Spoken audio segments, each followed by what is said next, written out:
1979 کے انقلاب کے بعد نہ صرف ایران کے مغربی ممالک سے تعلقات خراب ہوئے بلکہ خطے میں بھی اس کے مخالفین میں اضافہ ہوا تھا۔ صرف ایک برس کے بعد ہی عراق نے ایران پر حملہ کر دیا اور یہ جنگ 1988 تک جاری رہی۔ اس وقت ایران اور سعودی عرب کے تعلقات تیزی سے خراب ہوئے اور ان تعلقات میں آج تک سرد مہری نظر آتی ہے۔ انقلاب ایران کے بعد تہران نے شام، یمن، فلسطین اور عراق میں اپنے زیر اثر مسلح گروہوں کی حمایت کی جو کہ آگے جا کر ایک بڑی طاقت کے روپ میں ابھرے، لیکن یہ طاقت اب کم ہو رہی ہے اور اس کا سب سے بڑا ثبوت شام میں بشار الاسد کی معزولی ہے۔ شام میں بشار الاسد کی حکومت کے خاتمے کو ایران کے لیے ایک بڑے دھچکے کی صورت میں دیکھا جا رہا ہے، کیونکہ ایران نے معزول صدر کو اقتدار میں رہنے کے لیے وہاں کافی بڑی سرمایہ کاری کر رکھی تھی۔ اب لوگ یہ پوچھ رہے ہیں کہ شام میں لگے ایرانی سرمایہ کا کیا ہوگا۔ یہ آوازیں ایران کے اندر بھی اٹھ رہی ہیں اور انہیں ایرانی رہبر اعلیٰ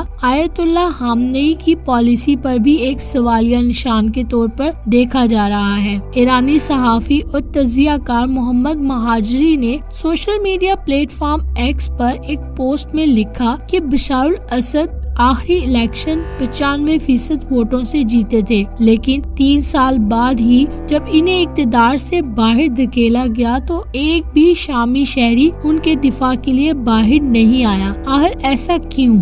سرکاری طور پر تاحال یہ معلومات منظر عام پر نہیں آئی ہیں کہ ایران نے شامی صدر بشار الاسد کو کتنا قرض دیا تھا، لیکن ایران میں سوشل میڈیا پر یہ موضوع زیر بحث ہے۔ 7 دسمبر کو سابق ایرانی رکن پارلیمان بہرام پارسائی نے دعویٰ کیا کہ ایران نے بشار الاسد کو 30 ارب ڈالر سے زیادہ رقم قرض کی مد میں دی تھی۔ یہ رقم صرف بہرام پارسائی کا اندازہ ہے، کہا یہ جا رہا ہے کہ اصل رقم اس سے بھی زیادہ ہو سکتی ہے۔ شام میں حزب اختلاف کے گروہوں کا کہنا ہے کہ 2011 سے لے کر اب تک ایران نے بشار الاسد کی حکومت کو بچانے کے لیے تقریباً 50 ارب ڈالر خرچ کیے تھے۔ اسرائیلی وزیر اعظم نیتن یاہو نے بھی جمعرات کو ایک ویڈیو پیغام میں یہ کہا ہے کہ ایرانی حکومت نے بشار الاسد کو بچانے کے لیے 30 ارب ڈالر خرچ کیے تھے، یعنی کہ اس بات کی تصدیق ہو چکی ہے کہ یہ اتنی اماؤنٹ ہے۔ ان کا کہنا تھا، میں جانتا ہوں کہ ایرانی عوام ابھی کیا محسوس کر رہے ہوں گے۔ ایران کی جابر حکومت نے شام میں بشار الاسد کو بچانے کے لیے 30 ارب ڈالر خرچ کر دیے تھے۔ جس شخص پر اتنے پیسے خرچ ہوئے وہ صرف 11 دن کی جنگ میں ہی برباد ہو گیا۔ ایران کی حکومت نے غزہ میں حماس کو سپورٹ کرنے کے لیے بھی اربوں ڈالر خرچ کیے ہیں۔ حماس بھی اب معذور ہو چکی ہے۔ آپ کی حکومت نے لبنان میں حزب اللہ کو بچانے کے لیے 20 ارب ڈالر خرچ کیے اور صرف چند ہی ہفتوں میں حزب اللہ تباہ ہو گئی۔ آپ کی حکومت آپ کا پیسہ چرا رہی ہے اور ضائع کر رہی ہے۔ یہ پیسہ ایران میں سڑکیں، اسکول بنانے اور دیگر ترقیاتی کام پر بھی خرچ ہو سکتا تھا۔ بشار الاسد کے دور اختلاف میں ایران اور شام کے درمیان گہرے تجارتی تعلقات بھی تھے۔ ایران نے شام میں نہ صرف سرمایہ لگایا بلکہ دونوں ممالک کے درمیان کاروبار زائرین کے سبب بھی پھلتا پھولتا رہا۔ گزشتہ کچھ برسوں سے ایران تیل کے 70 سے 80 ہزار بیرل یومیہ شام برآمد کر رہا تھا۔